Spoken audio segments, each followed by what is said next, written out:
ప్రభుత్వ వైఫల్యాలను ప్రశ్నిస్తే చాలు, ప్రశ్నించిన దానికి సమాధానం చెప్పే దమ్ము ధైర్యం తెలుగుదేశం పార్టీ నాయకులకు కానీ, చంద్రబాబు నాయుడుకి కానీ, నారా లోకేష్ బాబుకి కానీ లేదు. కానీ ప్రశ్నించిన వాటికి సమాధానం చెప్పకుండా తిట్ల పురాణం మొదలు పెడతారు. మాట్లాడితే తల్లి చెల్లి అంటారు, లేకపోతే గొడ్డల పార్టీ అంటారు, లేకపోతే ఆ సైకో అంటారు, లేకపోతే రాష్ట్రం విధ్వంసం జరిగింది అంటారు, లేకపోతే రాష్ట్రం శ్రీలంక అయిపోయింది అంటారు. ఎవరు రాష్ట్రాన్ని నాశనం చేస్తున్నారు? ఎవరు 2 సంవత్సరాలలో ఎక్కువ అప్పులు చేశారు?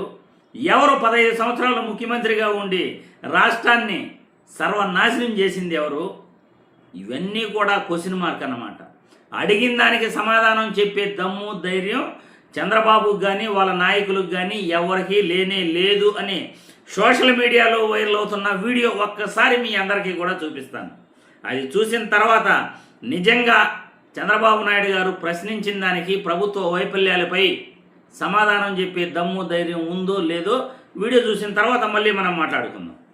మన చిన్నప్పుడు విన్నటువంటి ఆవు కథలాగా ఏదన్నా అడిగితే తల్లి, ఏదన్నా అడిగితే చెల్లి, ఏదన్నా అడిగితే గొడ్డలి. గొడ్డలి పార్టీకి విధ్వంసమే విజన్, ఫేక్ ప్రచారమే విధానం, రప్ప రప్ప రాజకీయాలే మేనిఫెస్టో.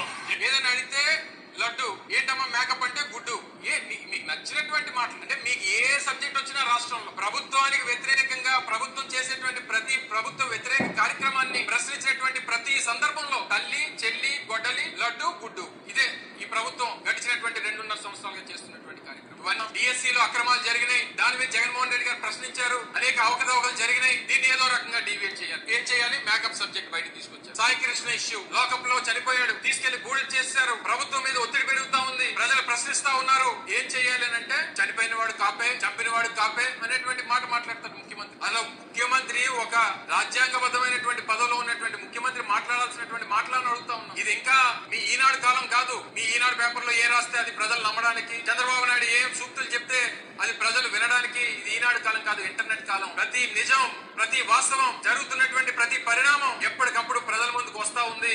ఏదో ఇష్యూలు తీసుకొని వచ్చి డైవర్ట్ చేసేద్దాం, ఈ రాష్ట్రంలో ప్రజలు గమనిస్తా ఉన్నారంటే. చూశారుగా సోషల్ మీడియాలో గుడివాడ అమర్నాథ్ గారు, మాజీ మంత్రి గుడివాడ అమర్నాథ్ గారు మాట్లాడుతున్న మాటలు. చంద్రబాబు నాయుడిని ప్రశ్నిస్తే చాలు, ఈ కూటమి ప్రభుత్వాన్ని ప్రశ్నిస్తే చాలు ఎదురుదాడి, అది కూడా వ్యక్తిగత విమర్శలు. మీరేం చేశారు? సమాధానం చెప్పాలి. మీరు ఈ 2 ఏళ్లలో ఏం చేశారు? గత 15 సంవత్సరాలుగా ముఖ్యమంత్రిగా పనిచేసి మీరేం చేశారు? సమాధానం చెప్పే దమ్ము కావాలి. అరే నేను ఫలానా పని చేశాను అని చెప్పాలి. ఇదిగో ఆరోగ్యశ్రీ నేనే తెచ్చాను అని రాజశేఖర రెడ్డి ఎలా చెప్పుకున్నాడో అలా చెప్పాలి. ఇదిగో ఈ సచివాలయ వ్యవస్థ, వాలంటీర్ వ్యవస్థ, రైతు భరోసా కేంద్రాలు, విలేజ్ హెల్త్ క్లినిక్లు నేనే తెచ్చాను అని జగన్మోహన్ రెడ్డి ఎలా అయితే చెప్పాడో ఆ చెప్పే దమ్ము ధైర్యం కావాలి చంద్రబాబు నాయుడు గారికి. ఈరోజు మెగా డిఎస్సిపై అక్రమాలు జరిగాయని ప్రశ్నిస్తే గొడ్డల పార్టీ అని అంటారు. అమర్నాథ్ గారు అన్నట్లు అమ్మఒడి లేదు అంటే ఇంకేదో సైకో పాలన అని అంటారు. లేకపోతే ఏమమ్మా హోంమంత్రి గారు మీ పరిపాలనలో శాంతి భద్రతలు లేవు అంటే ఆ గుడ్డ మేము ఎప్పుడైనా పగలగొడతాం అని హోంమంత్రి గారు అంటారు. ఏంటి ఈ రాజకీయం? ప్రశ్నించిన దానికి సమాధానం చెప్పే ధైర్యం మీకు లేదా? రాష్ట్ర అప్పులపై ప్రశ్నిస్తే ఏం చేశారయ్యా అని వ్యక్తిగత విమర్శలు. గొడ్డల పార్టీ వివేకానంద రెడ్డిని జగన్మోహన్ రెడ్డి చంపేశాడు అంటారు. చంపుంటే ఆధారాలుంటే అధికారంలో ఉన్నది మీరే కదా, నిద్రపోతున్నారా?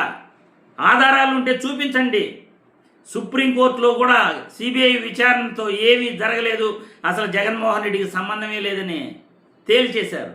అయినా కానీ నిరాధారమైన ఆరోపణలకు ఈ దేశంలో కఠిన చట్టాలు, వాళ్ళని ప్రజల మధ్య బహిరంగ శిక్ష విధించే చట్టాలు కానీ వస్తే బాగుండని నేను అనుకుంటున్నాను. అబద్ధపు మాటలు మాట్లాడిన వాళ్ళని నడివీధిలో నిలబెట్టి శిక్షించే రోజులు వస్తే నేను బాగుండని నేను అనుకుంటున్నాను.